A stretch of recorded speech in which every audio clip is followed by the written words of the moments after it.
So please give me the pleasure to give the floor to Ms. Lamia Kamal-Chaoui, Director of the OECD Center for Entrepreneurship, SMEs, Regions and Cities, to deliver a sensitive presentation. Please, Lamia, the floor is yours.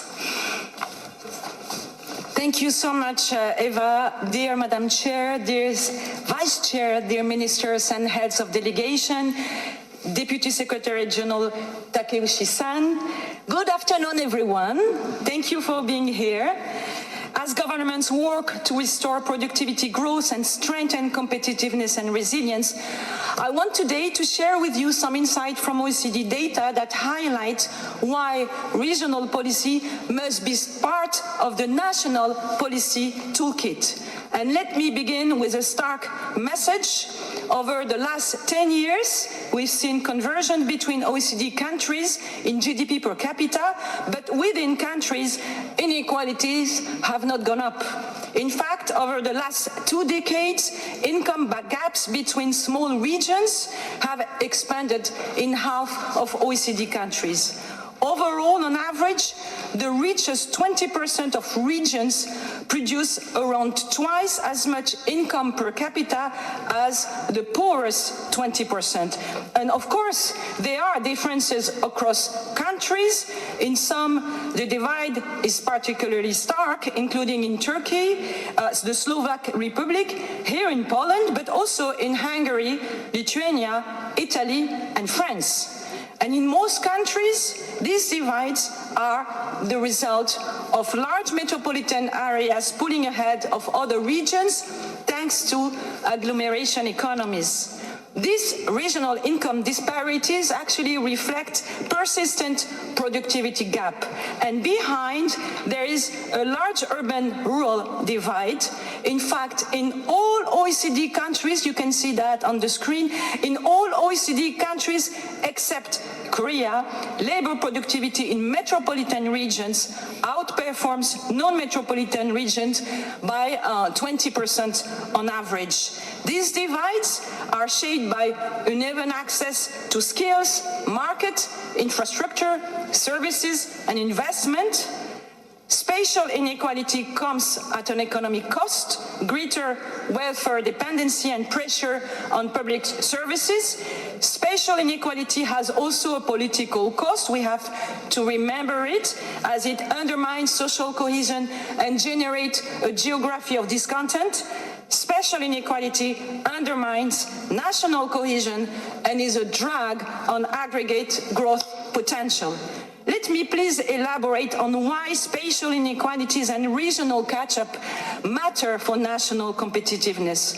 On average, across the OECD, lower income regions make up half of national GDP, which is sizable in aggregate terms. And over the last 2 decades, regions with below average GDP per capita accounted for half of all growth across the OECD. So if we neglect the catching up potential of those regions, we are missing a key element in the puzzle of national growth. At the same time, there is a need for targeted policy also in successful places. Large cities have been successful in attracting people, firms, and investment, creating the agglomeration effects that have powered national productivity growth, but they also face everywhere mounting challenges, including congestion, social inequalities, strain on infrastructure, and particularly now, that was mentioned previously, escalating housing cost. Housing has become a global crisis. Housing prices in large cities have increased by almost 70% over the past 10 years, and now housing needs to be tackled as part of regional policy packages. So, policies that both contain regional economic disparities and unleash the potential of all types of regions, they are key to securing national competitiveness and resilience. And just as important, they should help regions, cities, and rural communities prepare for major transitions and seize the opportunities that come with them. Let's look at climate change. There is an asymmetry in how different regions within countries are impacted and how they would contribute to the green transition. Here, using our new climate monitor, and by the way, I invite you to visit the stand outside and see how you fare within your own country. So we have used this new data to show that the share of people within countries that live in areas where they can expect the local river to flood at least once in a century, this share widely change across countries. So in Canada, over 80% of people in Yukon and Manitoba are exposed to flooding. It's nearly 50% in Louisiana, United States. Mexico, northern states are more exposed. In Colombia here, 6 regions near the Amazon have more than 40% of their population exposed. Same situation for Atacama in Chile. In Europe, we see a varied picture with Aragon in Spain, highly vulnerable, along with northern Scandinavia and southern Hungary. In Korea, Seoul is most at risk, and in Japan, it's Tokai and Kansai regions. In Australia, more than 10% of the population in Tasmania and Queensland are at risk. So, there are also wide regional differences as well in exposure to hot days. Hot means above 35 degrees Celsius. So, sharp rises in some part of Europe. As you can see, Extremadura, Spain has doubled the number of hot days over the last 4 decades. Extreme heat is less of an issue in Japan and Korea, as you can see, but in Australia, most regions have many hot days, with the Northern Territory experiencing the highest number in the OECD. In North America, a spike of hot days in many southwest states like Arizona, 58 days. Mexico, we're going to see Mexico now. Campeche faces 90 hot days in the year. And Colombia, coastal region of Magdalena, is also at risk, while in Chile, no region is currently affected, but we know that some are highly vulnerable to severe drought and wildfires. Greenhouse gas emissions also vary a lot across places, and so the path to net zero will not be uniform. Emissions per capita in non-metropolitan regions are over 60% higher than in metropolitan regions, and the gap has increased since 1990, driven by high car dependency in rural areas, but also in some industrial regions due to the presence of carbon-intensive manufacturing, steel, cement, oil, and chemicals. Actually, regions with a high concentration of polluting sectors are often those with weaker socio-economic indicators. So the industrial transition to climate neutrality in this region has to be carefully managed, addressing potential employment losses. Of course, there are also economic opportunities from the green transition, including new green jobs. But again, prospects differ sharply across regions. The share of green task jobs range from 7 to more than 35% across regions, and green skills are typically concentrated in leading regions. Turning to the digital transition, some progress has been made to extend broadband coverage to underserved areas in many countries, but there are still large regional gaps in access to quality digital infrastructure. And this chart on the screen shows OECD countries ranked by rural-urban gaps in internet speed. You can see that the widest gaps are found in Colombia, Turkey, Italy, Austria, and Greece, much smaller in Finland, Israel, and Korea.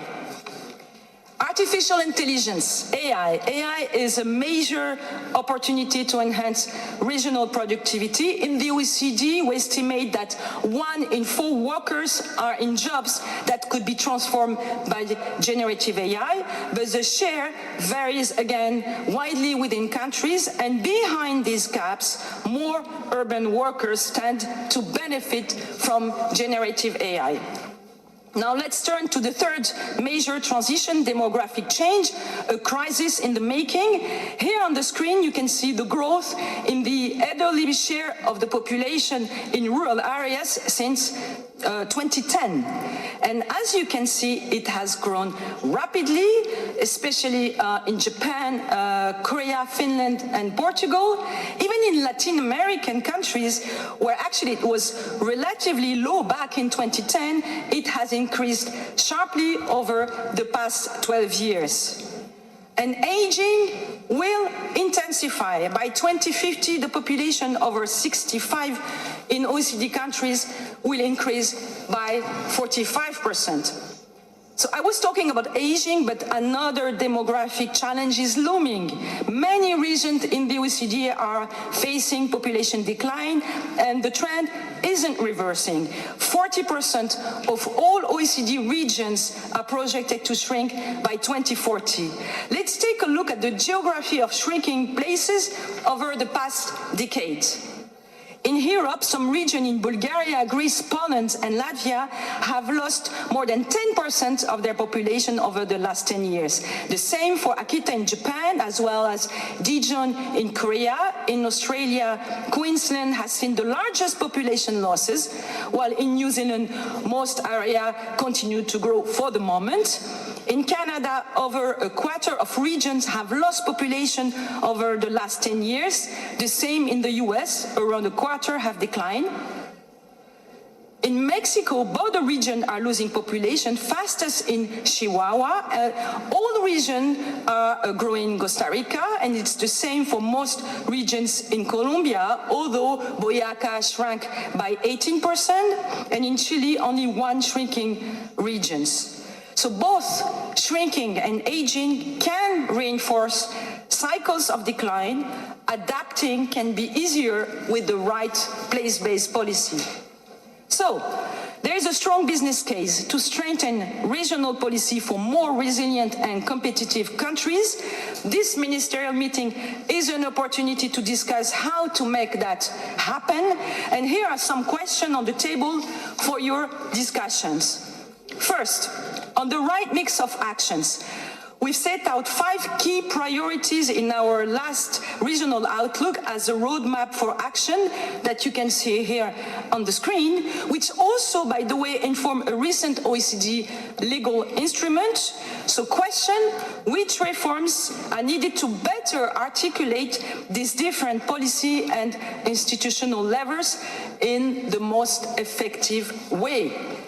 Second, on the importance of mainstreaming place-based thinking across both national, sectoral, and territorial development policies, a recent survey that we have conducted at the OECD, asking 32 countries, found that fewer than half of investment strategy and under 1/3 of national climate plans actually include place-specific goals. So, how do we break down silos across government? How do we place-proof national agendas, especially when it comes to new industrial policies? If they're place-blind, they're bound to fail.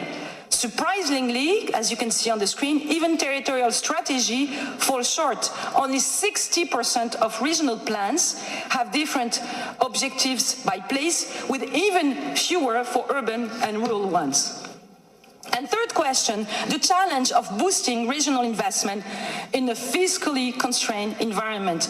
We have to recall the long decline in public investment across OECD countries from 4.5% of GDP in 1980 to 3.5% in 2023. Subnational governments, we have to remember, are on the front line. Across the OECD, on average, they're responsible for nearly 60% of total public investment and 70% of climate-relevant investment. So how to invest more wisely and more effectively? How to better link investment with structural reforms, strengthen local capacity? How to coordinate across levels of government at the right scale, how to attract private capital to close this investment gap, and how to better track results, to better monitor results without adding bureaucracy. So, dear ministers and participants, geography matters. Strong regions build strong nations. Regional policies, yes, reform them, but strengthen them.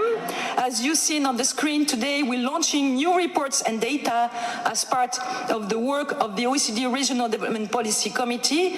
And I would like to take the opportunity to acknowledge the presence of its chair, Dennis Alvord. I would like to express also our gratitude to all the delegates of the Regional Development Policy Committee who are present here, but also in the capitals. And on behalf of the whole team of the OECD Center for Entrepreneurship, SMEs, Regions and Cities, I'd like to wish you a fruitful meeting. Thank you so much.